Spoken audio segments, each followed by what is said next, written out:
I think the key takeaway I got from that, even though I do it, but just a reminder that as an appraiser doing appraisals, really go back to the policy and make sure it's in the policy and see what the policy says. We are going to welcome to the stage our next speaker, Randolph Love. Round of applause.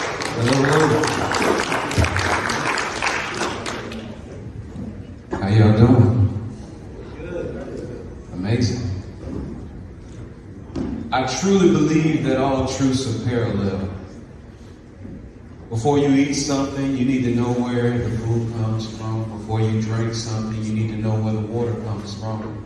The same goes when you're talking about the information that you're consuming. All right, so just so you know, my name is Randolph Love III. Yes, I am a licensed and bonded public insurance adjuster. That's the loophole that I used to get on stage, right? But prior to being a licensed and bonded public insurance adjuster, I was a State Farm agent. After hours, I did that for about 8 years.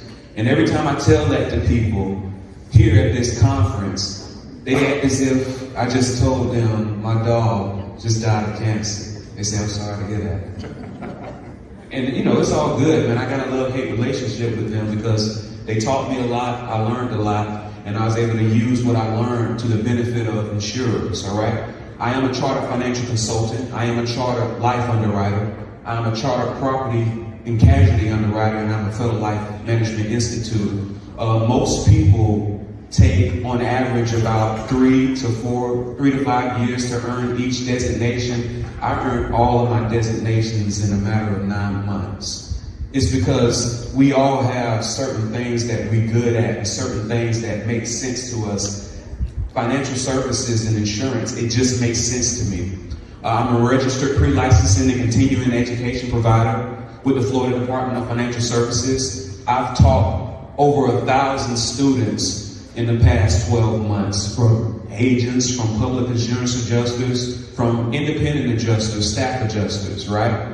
I provide training and consulting for corporate and federal, state, and local governing agencies. I assist individuals and business owners with effective tax minimalization wealth strategies. I have over 14 years experience in the insurance and financial services industry, and I am a franchise consultant with the Franchise Consulting Company. All right? And all I do is I apply all of that stuff in order to help people out. And once again, now that you know the source of information, let me get to the information. But I'm going to dare to be different today and proudly proclaim I am not an attorney, right? Which is different than most of the people who got on this stage. And this is information, not advice. Take it as you will, all right? So, has anybody ever heard of ClickFunnels? Maybe you're into marketing, all right? So ClickFunnels is owned by somebody named Russell Brunson. It's a $500 million company. One of my mentors and business partners who I meet with at least once a month, and the person who taught me this is Russell Brunson's father, Ross Brunson. And when I first met Ross, he told me, he said, once again, all truths are parallel. He said, us as humans, we hate to be inconvenienced. We want to live, but we don't want to be inconvenienced by the rain. We don't want to be inconvenienced by the snow. We don't want to be inconvenienced by hail. So what did we do? We built a structure to protect us from those things, right? But we didn't just build a big one-room structure. We created different compartments inside of that structure that had different functions. You got a kitchen that you cook in. You got an entertainment room that you entertain in. You have the bathroom that you relieve yourself in. You have a bedroom that you sleep in. You're not going to use the restroom in the kitchen, right? You're not going to cook in the bathroom. You're not going to entertain somebody in your bedroom. I mean, I guess depending on who you're entertaining, right? But you get what I'm saying. Each room has its purpose. The same is for business entities, all right? Most people who are knowledgeable and who probably had the right consultation with them, they have the right side of this structure, the operations, the business structure, the planning of it, right? Anybody ever heard of an LLC? Yes, it's a limited liability company. Now, a limited liability company is great because what I like about financial services, and one of the reasons that I was able to pass all of these exams so quickly is because it's very important information, but they're not that creative when they come up with the names. The names tell you exactly what it does. A limited liability company is a company that limits your liability. What it doesn't do so well is mitigate your taxes effectively.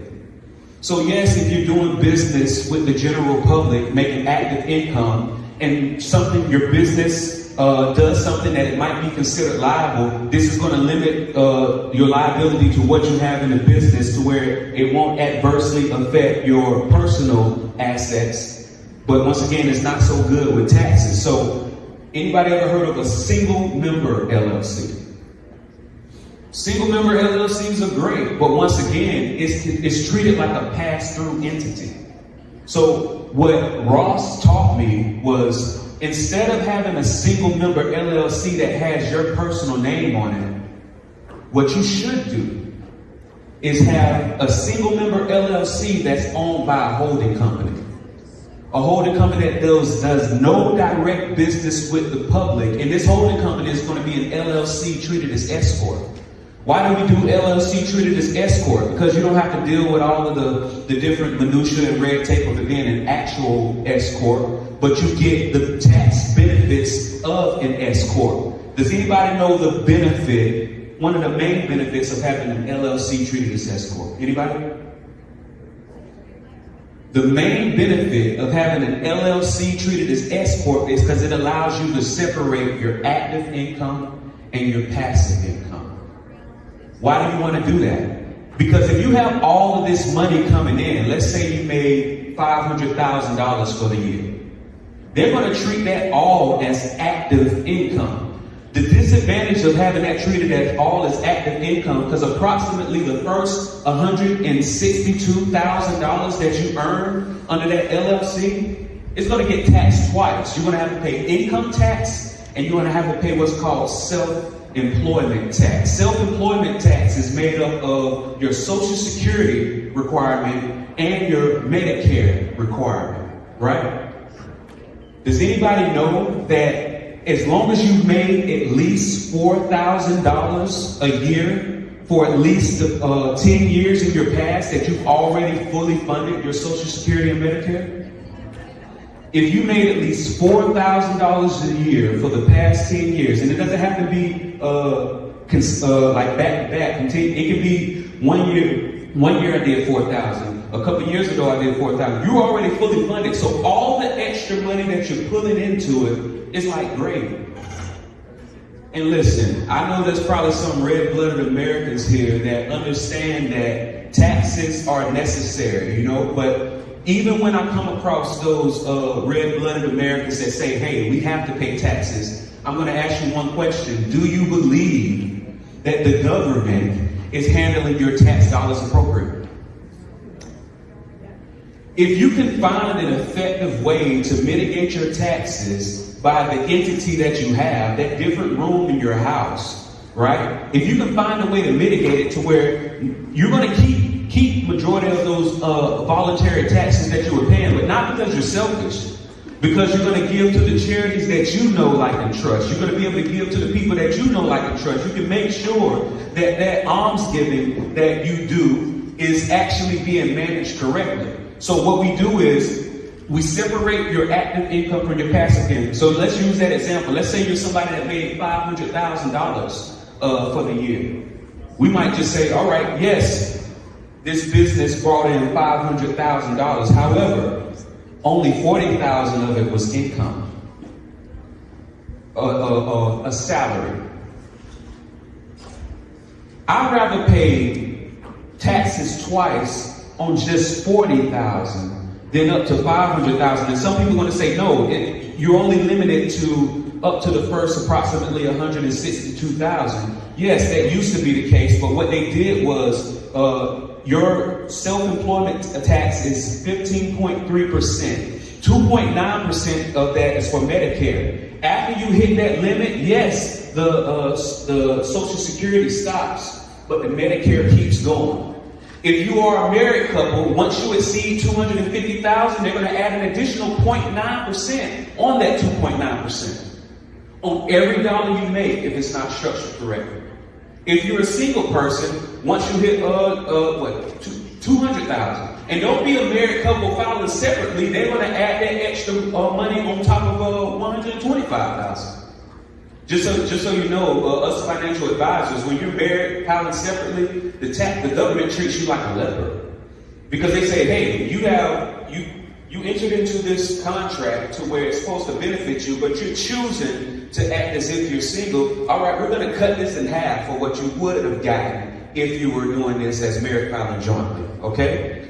So after we put this single member LLC owned by a holding company, treated as S corp that does no business with the public, we legally avoided taxes as much as possible, because tax evasion is illegal.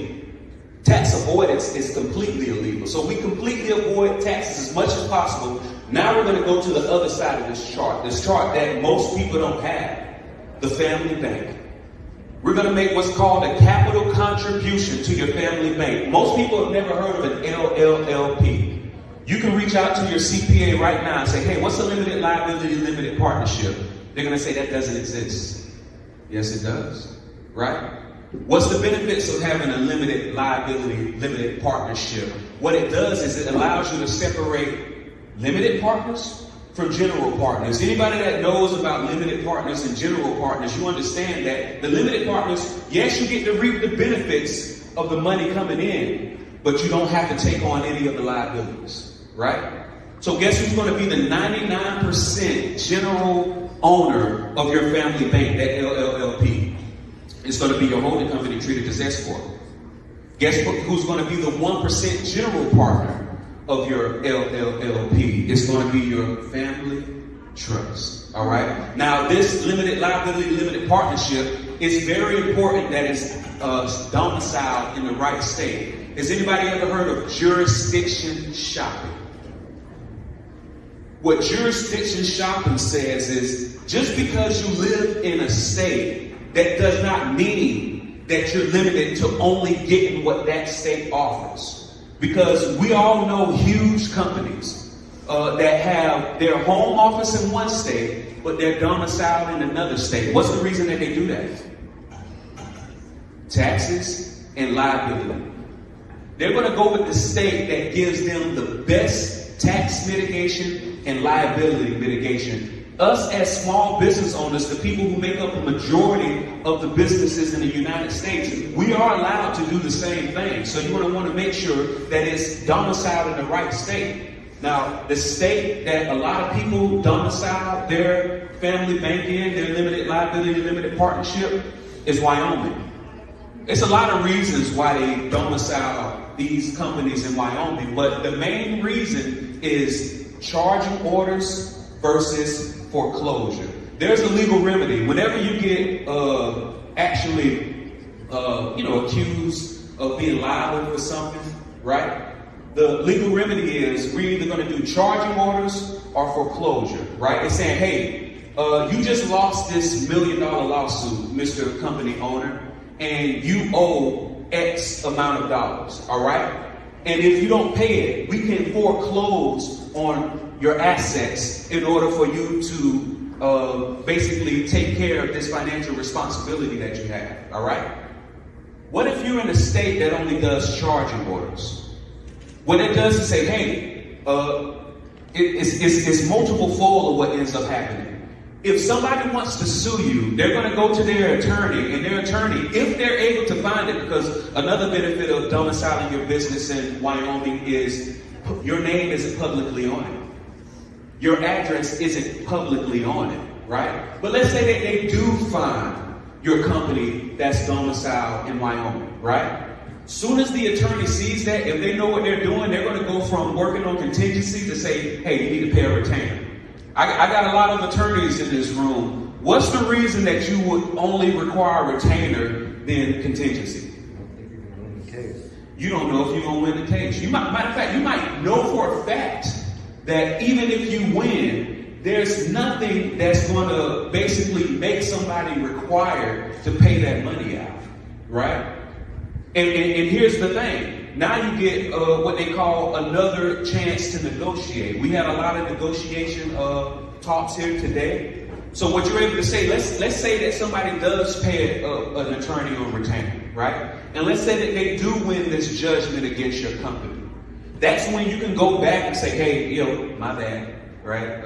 I was liable. But here's the thing. You understand that my business is domiciled in Wyoming. And you understand because it's domiciled in Wyoming, the judge was only able to issue a charging order. And you understand because it's domiciled in Wyoming and the judge was only able to issue a charging order that I don't have to take any distributions from my company. I can borrow from my company forever if I wanted to. And that's not considered a distribution. So that being said, yes, you just want $1 million judgment, but if you're willing to sign a release, let's settle for like $100,000, right? Once again, it's all about knowing how you do this. Now, a lot of you probably get to the age where your wife is budgeting you to try to create some type of estate plan. The benefit of having your holding company treated as S corp, be the single member owner of all your active income producing LLCs and your limited liability limited partnership, domiciled in the right company, being the single member owner of all of your passive income entities. What we do is not publicly, but in your operating agreements, convey the ownership to your family trust. What that just did is not only did it mitigate your liability, because here's what happens. All of y'all are probably super protected if your business harms somebody. What if you're driving down the road one day and you hit a car and a baby dies? And now you personally are now liable probably for $1 million plus. That just crumbled your entire thing. Because yes, even though if your business did something wrong, the way you have everything set up, if you do something personally, that just crumbled your whole cookie, right? So what we do is, not only do we have a lot of the entities that have inherent liability, such as land, and what I mean by inherent liability, even if you own a piece of land, if somebody comes into your land, trips and falls, you could potentially be liable, right? So you want to make sure that all of your inherent liabilities are owned by your family partnership. But guess what else we're going to make the owner of your assets? Your savings account is going to be owned by your limited liability limited partnership. Your other assets are going to be owned by your LLP. Your life insurance policies are going to be owned by your LLP. So guess what? If you ever get deposed and say, hey, Mr. Johnson, do you have any savings accounts? No. Do you have any bank accounts? Any checking accounts? No. Do you have any other assets owned by you? No. And you could say that because you as an entity, a person, do not actually own those. The other entity does, all right? So not only does this limit your liability, not only does this structure mitigate your taxes, but it also sets it up to where you can avoid probate. Because the reason why probate exists for a multitude of reasons, but what ends up happening is a dead person cannot sign agreements.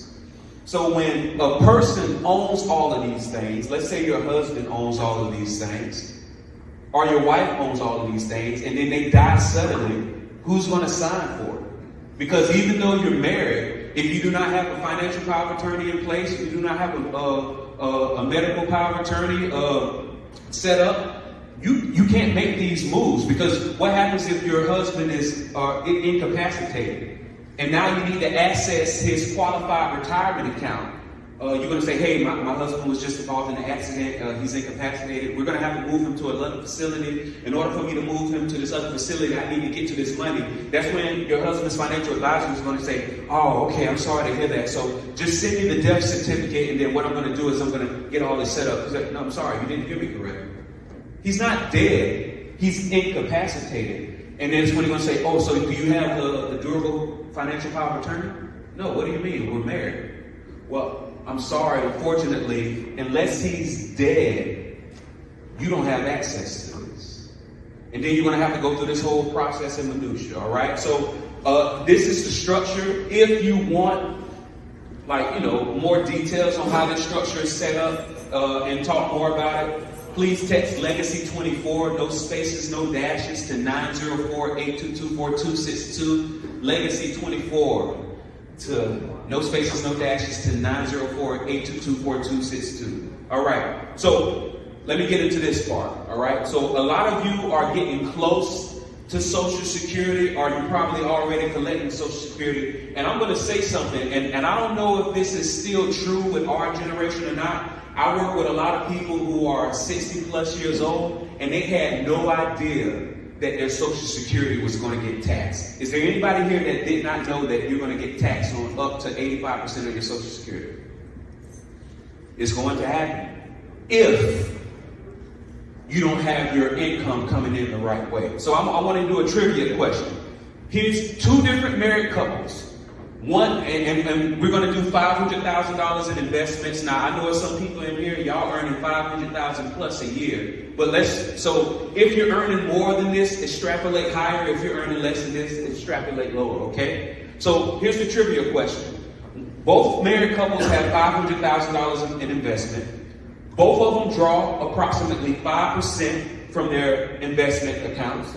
The investment accounts have an average return of 6% and inflation adjustment of 3%. So that 5%, they're both taking out $25,000. They're both getting a return of $30,000. And they both have that inflation adjustment of 3%. And they're all the same age. However, at the age of 78, John and Mary have a negative $12,143. However, Joe and Donna have $1,132,964. Does anybody know how that happened?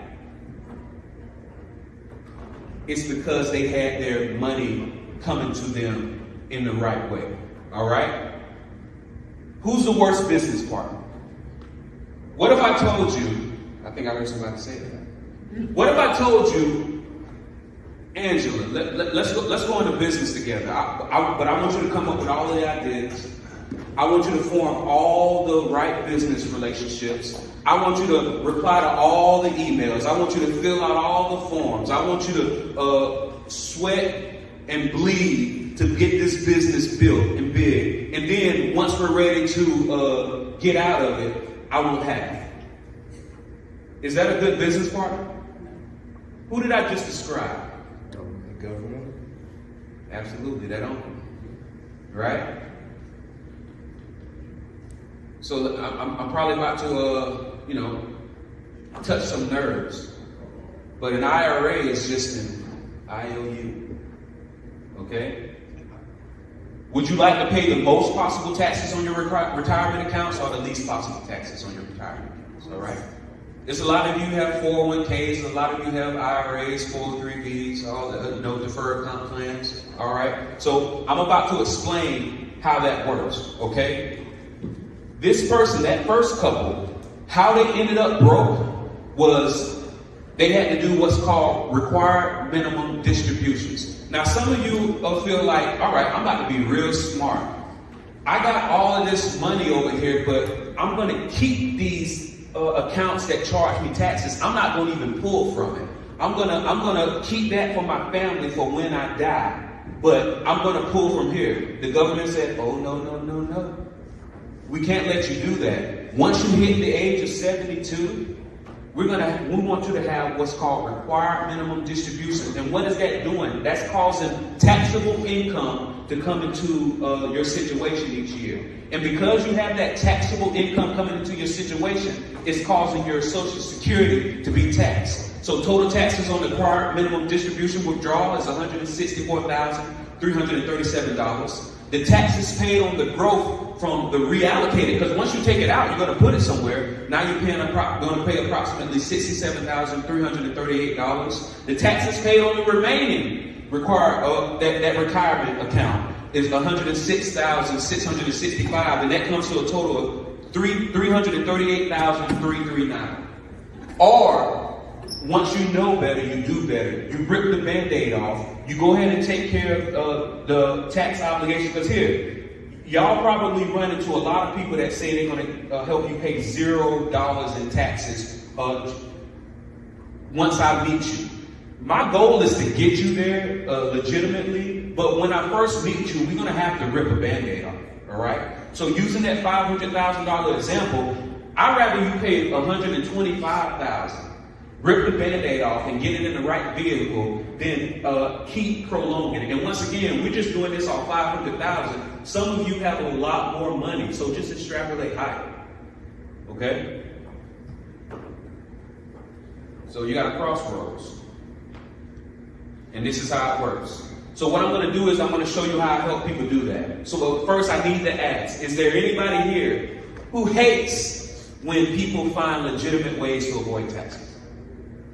You hate it. What's the reason you hate it? Oh, legitimate ways. Listen, I appreciate that. Here's the thing. Don't be so sure of what you want that you wouldn't accept something better. A lot of you want everybody to pay, quote unquote, their fair share of taxes. What if I can tell you that you can learn how to do what they're doing? Right? Is that not better?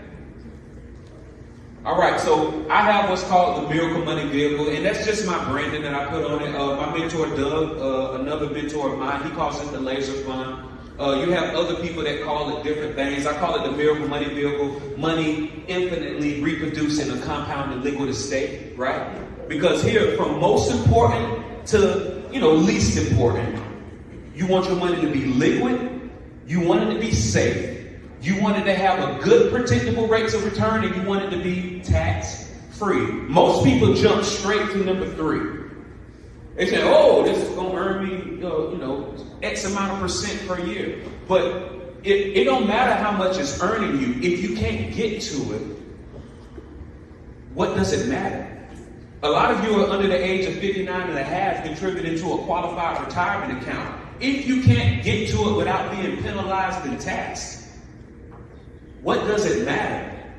A lot of you have money in your house. I work with a lot of people that are house rich and cash poor. Because it doesn't matter how much the appraiser says equity is in your house. If you can't find somebody to buy it at that amount, or you can't find a bank to refinance it at that amount, it means nothing. It's not liquid. Liquid, according to most people's definition, is you're able to get to it in 1 to 3 days. And guess what? When you need the money the most, that's when you can't get to it. Right? You also want your money to be safe. After it's liquid, after you can get to it within 1 to 3 days, you want it to be safe. Right? Now, just because it's safe doesn't mean that it's the best vehicle. Because guess what? If you put your money directly into a savings account, it's safe. Right? But it's earning less than 1% interest. And I know some of you know I have a high yield savings account. It's earning 5. All right. Okay. It's still taxable. Right? It's still earning less than what it could. Right? So yeah, it's one thing for it to be liquid, but you want it to be safe. Because guess what? I don't even have to see any of your 401ks or your 403bs or any of your qualified retirement accounts. But I can tell you right now, if you were to print out your performance from when you first started it to now, your principal has been dropping an average of 30 to 40% every 3 to 4 years. I can tell you that right now. I can bet you any amount of money, if you do that, it's dropping 30 to 40% for the past every 3 to 4 years. And the reason why it seems like it's growing is because you're actively contributing to it. Talk to anybody who's left a job that they stopped contributing to it and tell me if it's still growing. It's not, right? The only reason it's growing is because you're actively contributing to it. So yes, you want it to be liquid. You want it to be safe, but you also wanted to have a good rate of return, all right?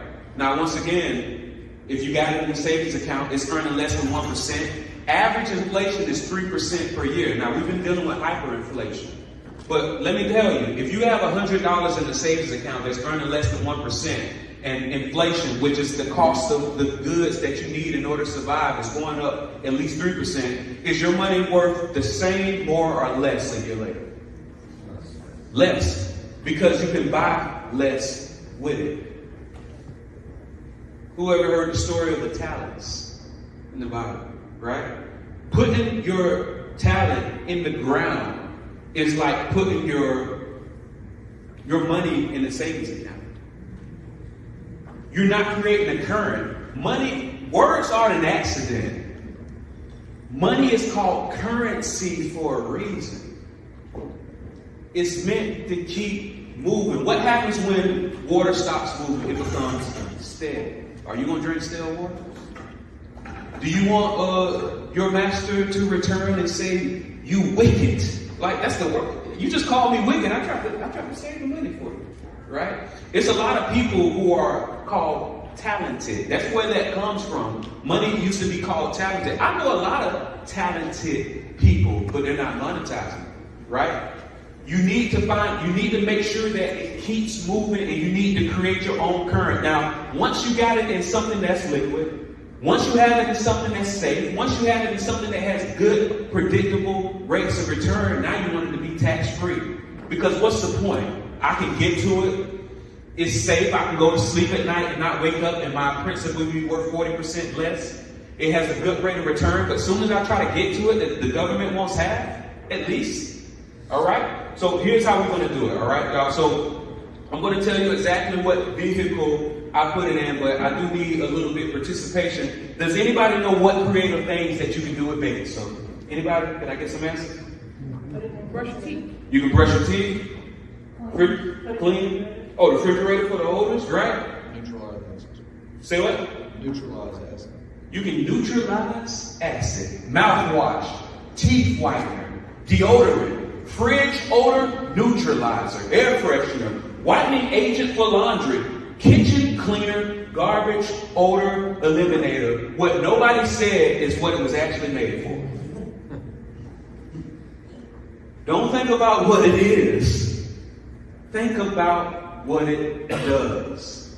If I told you that there was something that you can put your money in and it grows tax-free, as long as you access it correctly, you can utilize it tax-free. And when you die, it blossoms and passes to your heirs tax-free. What would you call that? A miracle. Did you know that exists? But it's just called life insurance. Don't think about what it is. Think about what it does. Now, I'm going to get into, some of you have already heard this before, and some of you say, I was sold a whole life policy, and I've been hating that decision my whole life. I'm going to explain to you how it should work, okay? But let me ask y'all a question. Do y'all think the future tax rates are going to be lower, the same, or higher? Higher. Some smart people, right? This is the way most people have their finances set up. Most people have their finances set up to where a majority of it is taxable, and then approximately 20% of it is, last in, first out, LIFO. The interest growing on it is taxable, all right? But this is the way it should at least be set up. At least 40% of the money that you're putting aside to be able to retire should be tax-free. The way that you can do that, once again, is with a properly structured life policy. So let's look at this. I want to show y'all what taxes does to your plan, all right? $1 compounded 20 times. Like, so 1 turns to 2, 2 turns to 4, 4 turns to 8, 8 turns to 16. And just 20 times of compounding, that $1 turns into $1,048,576. But what happens if you apply a 25% tax rate? Just a 25% tax rate, that $1 million just decreased to $72,000 approximately. And I know a lot of y'all are in a higher tax bracket. Congratulations on choosing the right industry. What if you are at a 33% tax rate? That same dollar just turned into $27,362, all right? One of the benefits of a max funded index universal life policy, so I'm going to be talking about a max funded index universal life policy. Notice I didn't say universal life. Notice I didn't say variable universal life. Notice I didn't just say index universal life. I said a max funded index universal life. It's tax free and it has protection from market losses. It's using indexing. Now, a lot of times when you say indexes, people that, oh yeah, I put my money in the indexes. Yeah, over time it's that, and third. No, I'm not saying, when I say indexing, we're not putting your money directly in the indexes.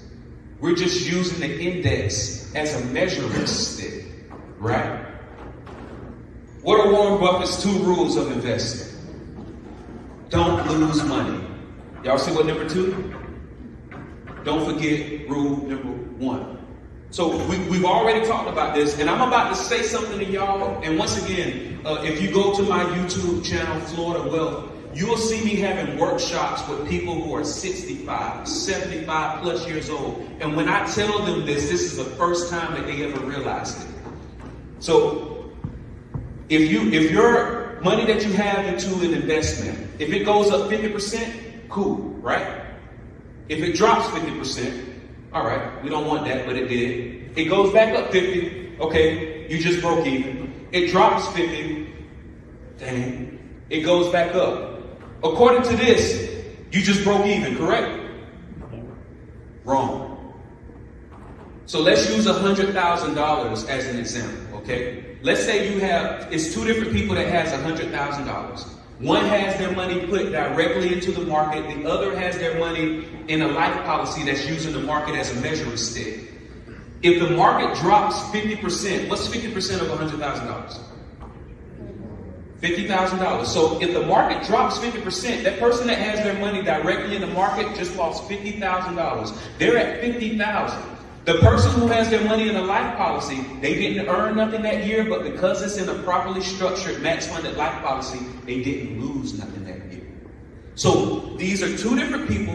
One still has $100,000, the other has $50,000. Let's say the market goes back up 50%. What a traditional financial advisor will tell you is that you just broke even. And either they don't know or they don't care to tell you the truth. What's 50% of 50,000? So if the market dropped 50% at 100,000, you just lost 50. But if it goes up 50% at 50,000, all you just earned was 25,000. You're still 25,000 in the hole. So these are real numbers, right? Some of y'all are, very good and into investments. These are the real numbers from January 2000 to March 2020. All right. So using what I just taught you, because in order to break even after you lose 50%, you actually have to gain 100%. Whatever you lost, you have to actually do double in order to break even. So let's look at this. In January 2020, the market went up 8.97%. But then over the next 3 years, there was a loss. So over those 3 years, you lost 43.59%. So let's just make it a flat number, 44%. If you lost 44%, how much do you need to break even? 88. But guess what? You had 4 good years that totaled 57.34%. Have you even broken even from what you lost? Absolutely not. But before you can even break even, the market went down again another 2 years. That totals 44.24%. Once again, you need approximately 88% to even break even. You haven't even broken even from the last time.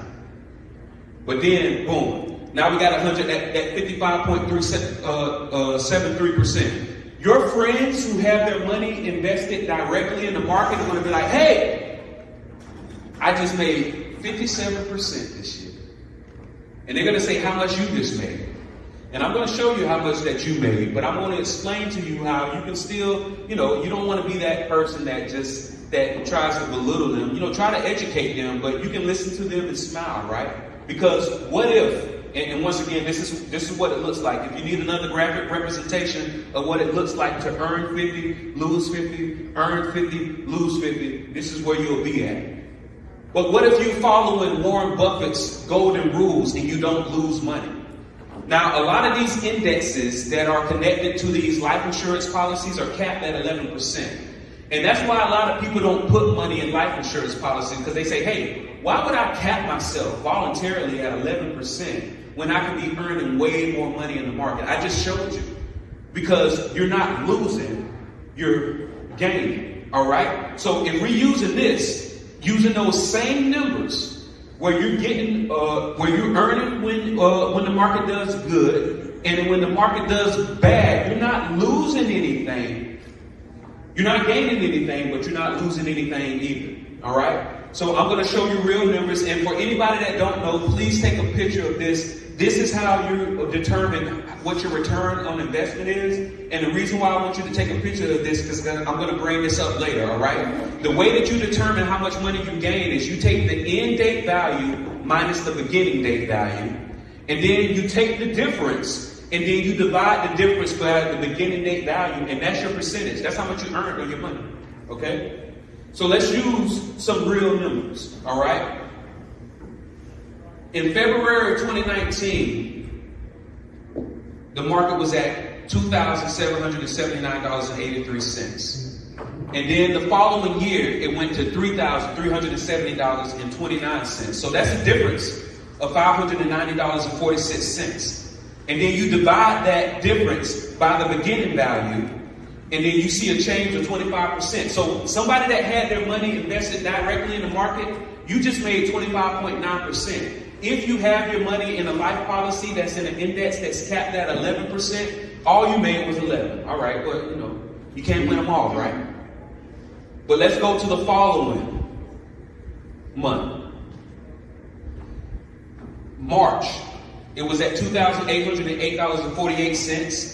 And then March 22, it was at $2,386.83%. That's a difference of a negative $421.65. You divide that by the beginning value, that same person that just made 25%, and remember, they probably haven't even broken even from the last adjustment. They just lost 15%. But guess what? You lost nothing. It keeps going. Now, let's say, once again, you already know how this works, but let's say the market drops. So just so you know, life insurance policy does not just have capped indexes. Now, we also have uncapped indexes, right? Now, an uncapped index is great, but the participation rate is at least 5%. The reason why we don't put all of your money in an uncapped index is because what if the market only does 7% that year? And now you got to get charged a 5% participation rate. We don't want that to be the norm for you. We want you to experience the full benefit of having a properly structured life policy, right? But let's say the market drops. That's when I'm going to hit you up and say, hey, the market just dropped. What I'm doing is I'm switching all of my accounts from the capped to the uncapped. What do you want to do? That's when you're going to say, I'm going to do what you want to do, Randolph, right? So, using this example, the market earned 64.8%. And once again, remember, a lot of these people, even though it was just a banging year, they still haven't broken even from the last adjustments. You, with your money in a policy, you're going to earn 59.8 because after you take what the market did and then subtract the participation rate, that's what you just earned tax-free. Imagine having $1 million in one of these properly structured index universal life policy and you just earn over 50% tax-free in 1 year. That's $500,000 tax-free 1 year. And what I'm saying is not unheard of. It's happened. All right? But once again, this is not your fault, man. We all have our own genius, right? Sean is great at handling claims. Public adjusters were great at taking care of the duties after a loss. Mr. Ziani out there, he's a genius at making suits. We all have our own genius. If you didn't learn this until today, it's not your fault. You all got financial advisors. You all got insurance agents. You all have bankers. And there's only one of two reasons why they never told you this. Does anybody know? Either they didn't know or they didn't care to tell you. Which one do you prefer? So once again, you wanted the three greatest strengths. This is tax-free. You have protection from market losses and you have access to your money. Now, one thing that deters people is because they don't have the education or they have a negative connection to the term borrowing. But you want to borrow money instead of withdraw it. There are three ways to get money out of a life policy. The sad way, the dumb way, and the smart way. The sad way is you put up $100 and you get $1 million policy and you get hit by a bus the next day. You just got money out of the policy. It's a good return on your investment, but it's a sad way to do it. right? That's the sad way. What about the dumb way? The dumb way is to go and surrender your policy or withdraw money. Some people, you probably were dealing with the wrong financial advisor and they put you in a whole life policy. And remember, insurance, they're not that creative. The reason why they call it a whole life policy is because you're paying for it your whole life. The way I structure these max funded index universal life policy, you're done paying within 4 to 5 years, right? But let's say you want to get out of that, instead of just, and once again, I'm not going to, if you decide, I'm going to mention what's called a 1035 exchange. A lot of you are familiar with 1031 exchanges when you come to real estate, but just so you know, don't feel bad if you got like a whole life policy or index policies that aren't structured correctly. It's not the end of it. We can do what's called the 1035 exchange and get you under me and we can get everything situated, right? But let's say you are borrowing from a policy. The reason why you want to borrow is because when you look at the front end of your tax return, you have passive income, active income, and portfolio income. Nowhere on your tax return does it say borrow income, right? The reason why your Social Security is getting taxed is because you have other income coming from other places and they feel like you don't deserve to have all of this Social Security that you've been contributing to your entire life. No, we want to get it straight up. So here's how it works, y'all. So when you have money in your policy and you borrow against it, I call it twin babies. And who doesn't like twin babies, right? Because what happens is when you borrow money out of your policy, you're not actually borrowing your money. They're using your money as collateral to give you other people's money. And guess where that other people's money is coming from? From those savings accounts. All right? So when they come into those savings accounts, they give the savings account people that less than 1%. That's your part for participating in this. And then they loan you the money, let's say at a 5% interest rate. Now, the good thing about a max funded index universal life policy that's different from a whole life policy is when you borrow from it, whatever interest rate they charge you, they're going to automatically credit you the same amount to buy upside options. I don't know if anybody knows what upside options is, but basically you're paying a little bit of money to have the option to make a purchase. So let's say each share is $50 a share. You're saying, hey, I want to have the option to buy this at $50 a share no matter what happens. And let's say the share goes up to $150 a share. You go ahead and execute that option, and then you can get the difference in return. Okay? So here we have accumulated value and surrender value. So let's say you have $1,100,000 in your policy, right? And you borrow $100,000. So now you have a policy loan of $100,000. Once again, everything that you borrow, you don't have to pay back until after you die. Because what they do is they take whatever your death benefit is and they subtract what you borrow, all right? So now your available cash value is $1 million because you remember you started at 1.1 billion and then you borrowed 100,000. Now I made your available cash value down to $1 million, but your accumulated value is still 1.1 billion. That means the next year your money that's earning interest is going to be earned off 1.1, not what's left in there. And with that 10% growth, by the next year, your accumulated value is going to be 210,000. And guess what? You're going to do it all over again that next year. You're going to borrow money, another 100,000 out of your account. And it's not considered income because you're borrowing, right? And let's say you have a 4.5% interest loan on that interest rate. So really, what just came out of what you borrowed was 104,500. And once again, you do not have to pay this back until after you die. A lot of you, and my time is running short, but I just want to give you a quick analogy, okay? A lot of you, who's here has ever owned a quadruplex? Or any, multiple units, right? What it is, what if I told you that you can keep all of the income that you earn from tenants tax-free as long as you only fill it up according to TEPRA, DEFRA, and TAMRA. TAMRA, TEPRA, and DEFRA. And I know what you're thinking. And no, this is not the name of the supporting cast from the beloved 90s sitcom Moesha. That's good. Thank you.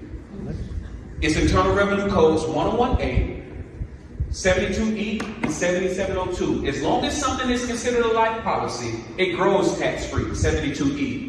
As long as you access the money correctly, you can utilize it while you're alive tax-free, 7702. And when you die, it blossoms and passes to your heirs tax-free.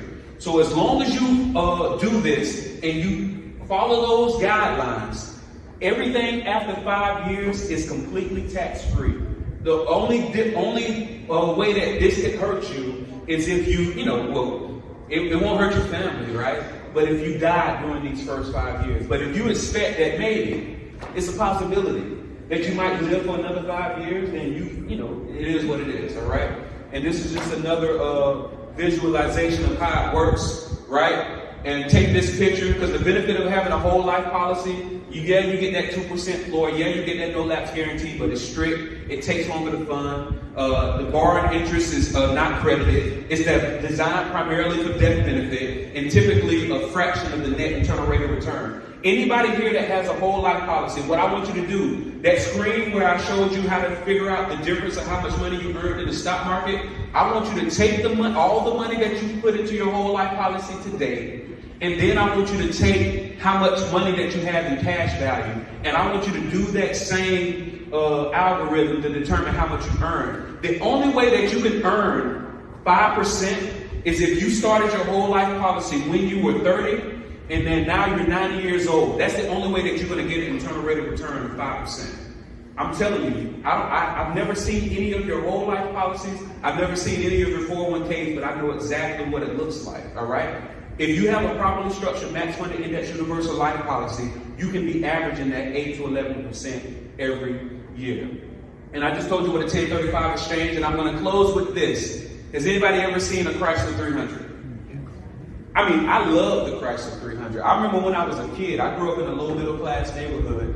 The Chrysler 300, whenever it would pass by, we would stop what we were doing, we would watch it pass by, and we would say, that looks just like a Bentley. That looks just like a Bentley. Until one day when I grew up, I'm walking in a parking lot, right? And not only did I see a Chrysler 300 and a Bentley parked right next to each other, they were both back then and they were both the same color. It was at that very moment that I said a Chrysler 300 looks nothing like a Bentley. Listen, I've taught this and told this to multiple people, and I've had multiple people tell me that. I've had multiple people try to explain this to me, and you're the first person that made it make a little sense. All of y'all know somebody that has a life insurance license. And y'all gonna reach out to your sister, your brother-in-law, your niece, your nephew, and say, hey, I finally understand. I want you to set me up one of those IULs. But I'm gonna let you know, IUL is just a tool. It's just a tool. If I told you that you can either get Tiger Woods or Phil Mickelson's club or their golf swing, which would you take? It's about the swing, not about the tool. Listen, a Chrysler 300 is a great car. It can get you from A to B, but wouldn't you rather be in a Bentley? Hey, my name is Randolph Love III. I do have a book coming out. Please text, if you want to get that book for just the cost of shipping and handling, text franchise 24, no spaces, no dashes, to 904-822-4262. I'll get that autographed copy to you. It's going to be done next month, so go ahead and get it now. Thank you for attending.